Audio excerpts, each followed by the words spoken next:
सम्मानित नागरिकों नमस्कार, मैं प्रवीण मिश्रा आज पुनः बातचीत के लिए उपलब्ध हो गया हूं और बातचीत ये करूंगा कि बारिश का क्या महत्व है बागवानी में। जब कभी भी हम लोग बागवानी की बात करते हैं तो बागवानी में सबसे पहले ये समझ में आता है कि पानी और पानी का काफ़ी महत्वपूर्ण योगदान है बागवानी के लिहाज से।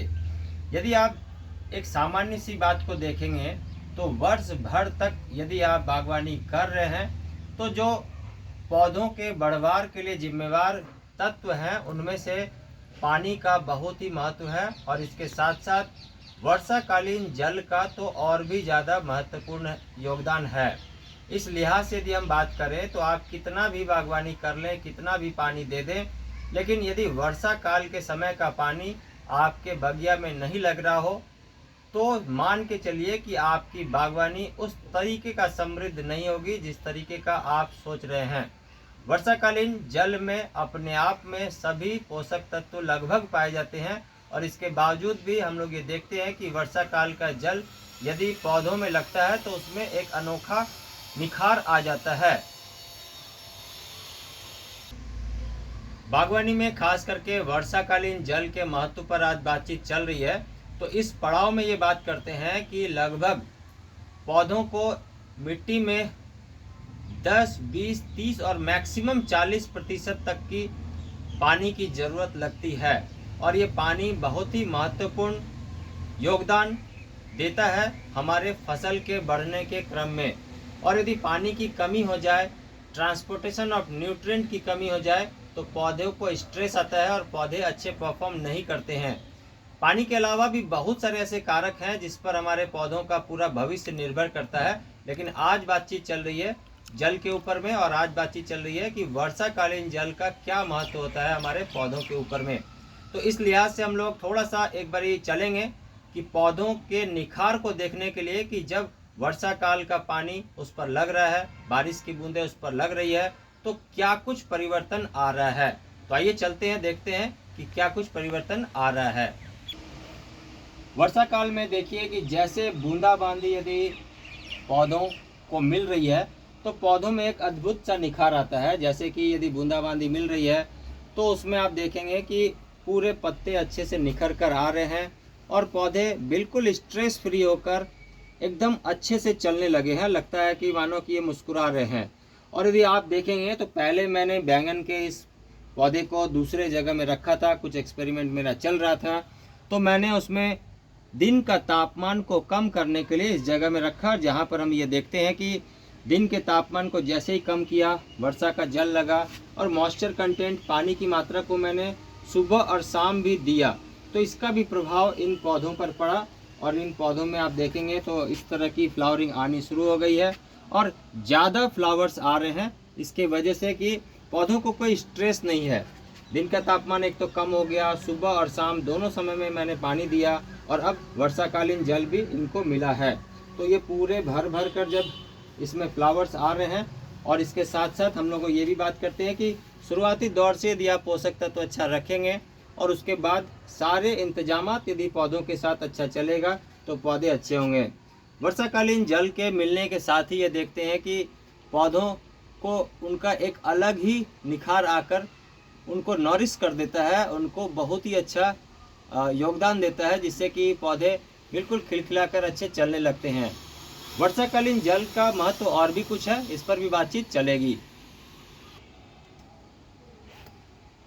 बारिश के समय में पौधों के साथ क्या करना चाहिए, ऐसा आप सोच रहे होंगे। हम बागवानी तो बहुत ज़्यादा नहीं कर सकते हैं जहाँ बारिश हो रही है, तो फिर बागवानी का आनंद ही लिया जाए, क्योंकि हम बागवानी में ध्यान रखेंगे कि कोई पौधे हमारे ऐसे तो नहीं जो ख़राब हो रहे हैं, कोई ऐसा गमला तो नहीं जिसमें पानी भर रहा है, और यदि गमलों में पानी भर रहा है तो उसे चिन्हित कर देंगे और जब मौसम सही हो जाए, वर्षा काल का समय निकल जाए या पानी बंद हो जाए, तो फिर हम उस पौधे को निकाल कर उसे रिपोर्ट कर देंगे अच्छे गमले में और फिर हमारे पौधे बिल्कुल सही ढंग से चलने लगेंगे। इस संदर्भ में यदि हम बात करें तो हम ये निखार सकते हैं, देख सकते हैं कि कोई इन पौधों को कोई परेशानी नहीं आ रही है, कहीं कुछ और कमी तो नहीं है, और ये सारा नज़ारा एंजॉय भी करना चाहिए, वर्षा काल हो या और भी कोई मौसम हो। लेकिन विशेष ध्यान रखना चाहिए कीड़ों का कोई अटैक तो नहीं हो गया है।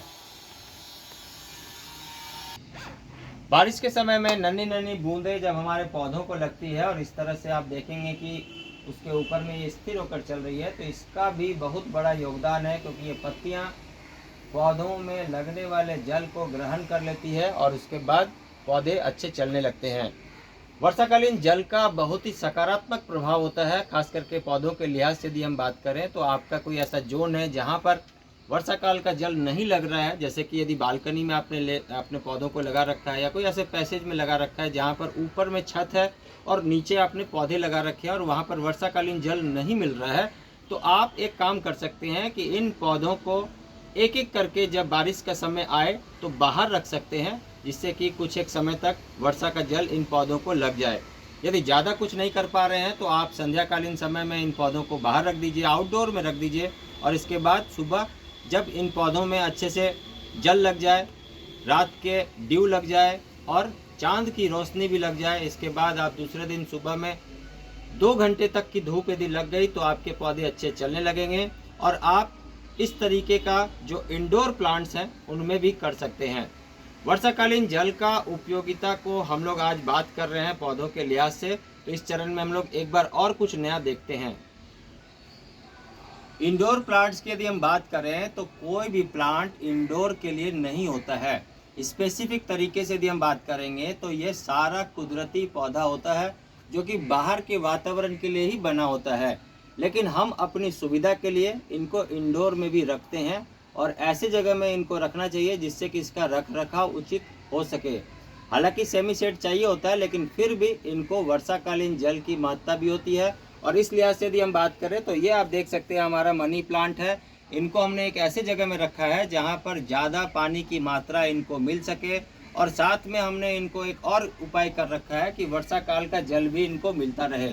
इसके अलावा ज़्यादा दिन में धूप न लगे, इसलिए हम लोगों ने यहाँ पर जो हमारा साउथ फेसिंग और वेस्ट फेसिंग साइड का जगह है उनको भी रखा है। इसके अलावा एक और बातचीत जो है, यहाँ हमने ऊपर में टॉप में आप देखेंगे तो यदि ये प्रोटेक्ट कर रहा है रात के ड्यू को, तो हमने थोड़ा सा पार्शली बाहर भी रखा है जिससे कि यहाँ पर ड्यू मिल सके और पत्तियों के द्वारा जल का अवशोषण हमारे ये पौधे कर सकें, जिससे कि इसका संपूर्ण पोषक तत्व जल के द्वारा जितना मिलना चाहिए उतना इसे मिल जाए।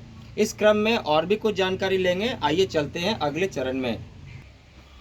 इस मनी प्लांट के पौधे के साथ हम लोगों की यादें जुड़ी हुई है और ये लगभग 10 साल से ज़्यादा पुराना पौधा है।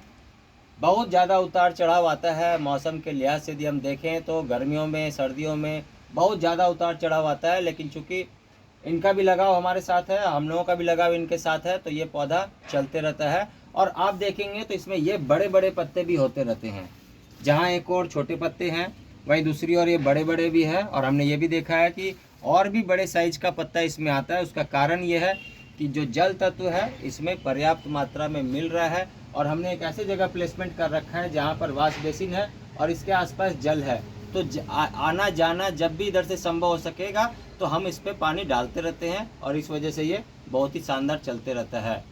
जल की महत्ता पर आज बात हो रही है और ख़ास करके वर्षाकालीन जल के बारे में आज बात हो रही है, तो हम लोग इसी जगह में आपको और कुछ नया एक संदेश देना चाहते हैं। आइए अगले चरण में देखते हैं। जल नहीं तो कल नहीं, और यदि कल नहीं तो फिर आपका प्रतिफल भी नहीं। जीवन में आने का उद्देश्य यह है कि अपने द्वारा किए गए प्रयास से आप खुद सुखी हों और दूसरों को भी सुख का अनुभूति करने दें, और ऐसे ये जीवन सभी के लिए खुशहाली का बने। तो जल के बिना ये जीवन संभव नहीं है। जल बचाना भी जरूरी है और वहीं जल की उपयोगिता को समझते हुए जहाँ तक संभव है वहाँ तक जल का उपयोग भी करना चाहिए। रहीमन पानी राखिए, बिन पानी सब सून, इस कहावत को चरितार्थ करते हुए आप भी अपने शहर को कचरा मुक्त करने की दिशा में अपनी और हमारी और सभी की ओर से ये एक प्रयास कीजिए, जिससे कि हमारे देश का जो प्रतिष्ठा है वो और गौरवान्वित हो सके। तो आइए मिलजुल कर एक प्रयास करें और प्राकृतिक संसाधनों की सुरक्षा के लिए हम लोग अपने घर से ही ये प्रयास करें और सभी को खुशहाल करें। आप सभी का बहुत धन्यवाद। पुनः मिलेंगे नई जानकारी के साथ, तब तक बहुत ध्यान से रहिएगा। Thank you very much. Take care. नमस्कार।